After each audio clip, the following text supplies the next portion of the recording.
Most people think of Africa and they think of two things, ancient Egypt and then colonization. They probably don't know that the oldest human fossils ever found. They weren't in Egypt. They were in Chad. Africa is not just pyramids and slavery. It's the birthplace of humanity itself. This is a story you were never supposed to hear. Let's go back. Way back. 7 million years back. That's when Sahelanthropus canadensis lived. Found in Chad. Think about that. Millions of years. Then Lucy. Australopithecus afarensis. 3.2 million years old.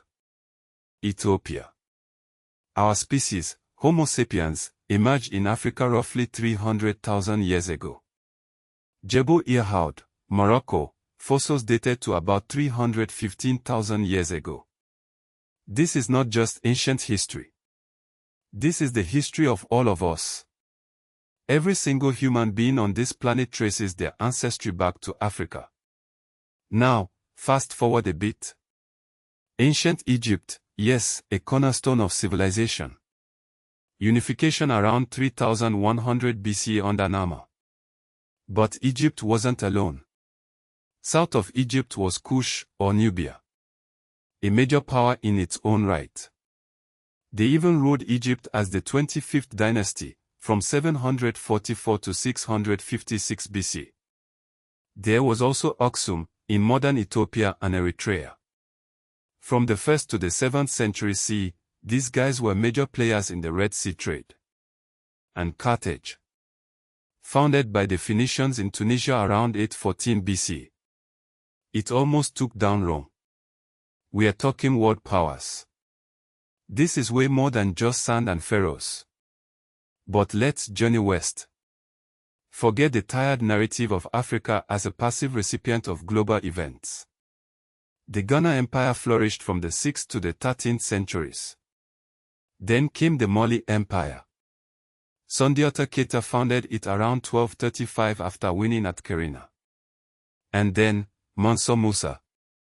His pilgrimage to Mecca in 1324. Legendary. He spread so much gold around that it devalued the currency. These empires weren't just trading gold. They were centers of learning, culture, and power. Timbuktu, for example, wasn't a myth. It was a real city, a major scholarly center. The Sanko Madrasa there. Law, astronomy, theology. They had manuscripts. Libraries full of them. And speaking of monumental achievements, what about Great Zimbabwe? Built by ancestors of the Shona people. Colonial writers tried to claim outsiders built it. Because they couldn't believe Africans were capable of such a feat, and here's a kicker, Africa's participation in global history. Active, not passive. Rulers negotiated, taxed, resisted, and sometimes, collaborated. They shaped the terms of trade. Their armies, diplomats, and merchants were key players. Islam spread through trade and scholarship, not just conquest. Female power. Everywhere. Hatshepsut, Pharaoh of Egypt around 1479 BC. Queen Jinga of the Congo, fighting the Portuguese in the 17th century. The Ahosi, the Dahomey Amazons, all female warriors. So, why is all this buried? Why isn't this the story we all learn?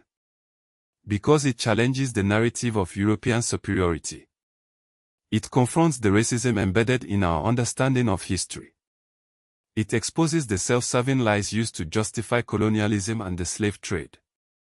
It was easier to paint Africa as a blank slate, a continent of savages waiting to be civilized. But that's a lie.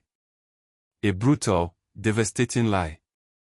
Africa shaped human history from the very beginning. From the first humans to walk the earth to empires that rivaled Rome, Africa has been at the center of it all. The slave trade transformed the Atlantic world, and colonialism reshaped the continent. But Africa's story is not one of victimhood. It's a story of resilience, innovation, and power. A story that deserves to be told, and retold, until the whole world knows the truth. Look at the language families. Afroasiatic, Niger-Congo, Nilo-Saharan. They tell a story of deep connections, migrations, and cultural exchange. It's time to rewrite those history books.